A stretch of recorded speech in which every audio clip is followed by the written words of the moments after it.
big secret that people don't know about chess is that chess is 10% strategy and 90% tactics. While you may need to strategize throughout the middle and endgame, the real way to win in chess is using tactics, a series of moves that deceive your opponent and create an advantage for you. So here are 5 tactics to beat everyone you know in chess. The first one is a fork or a double attack. A fork is when one piece attacks 2 pieces at the same time. For example, the best move in this scenario for white would be to move the rook up to c7. It forks or double attacks both the bishop and the knight, which means if the bishop moves, wherever it moves, we take the rook on the next turn, meaning we won a piece for absolutely for free. Is a pin. When one piece is in front of the king, you can position one of your own pieces in front of what we call the pinned piece.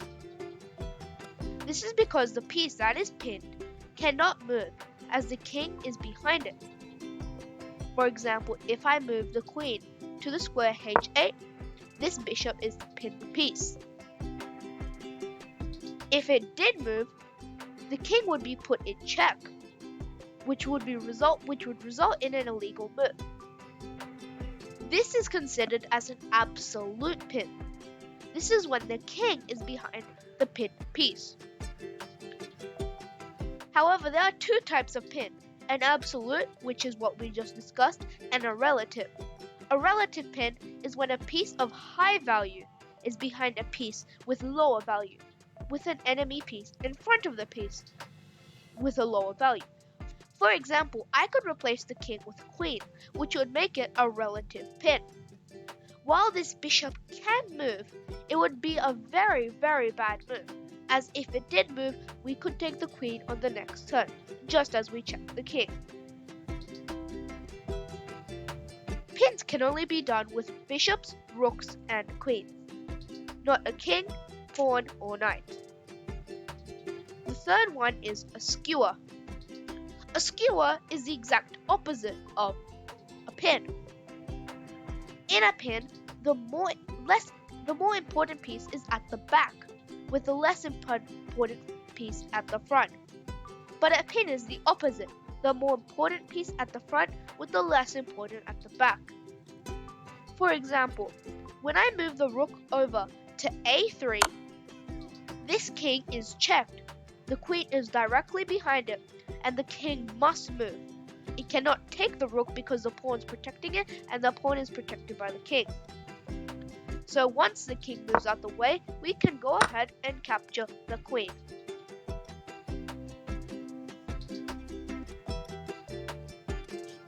The fourth one is a discovered attack. This is when you move one of your own pieces away from another one of your pieces, allowing it to attack an opponent piece. Like this example.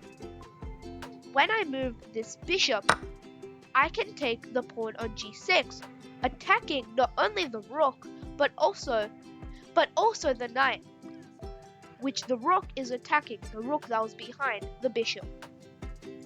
So if black decides to save the rook, which is a more important piece, we can come in and take the knight. And number 5 is the windmill attack. The windmill attack is when you sacrifice a piece to checkmate. For example, there is a relative pin. This bishop is pinned to this queen, but it doesn't have to move. And this is a good example of when you can and should move. For example, I can move the bishop to f6. The bishop cannot be taken by the pawn because it is a check. As you can see, the rook is spying on the king. But you might be thinking that it's a bad move. After all, the queen can just take the queen for free. But then we can move the rook up and checkmate, or close to checkmate black. When black moves out of the way, we can in fact come back and attack the queen. Since the king is already in check, it has to move somewhere. We can take the queen on the next turn, and we will actually be up a pawn, which means that we will have a higher chance of promoting to a queen using the pawns.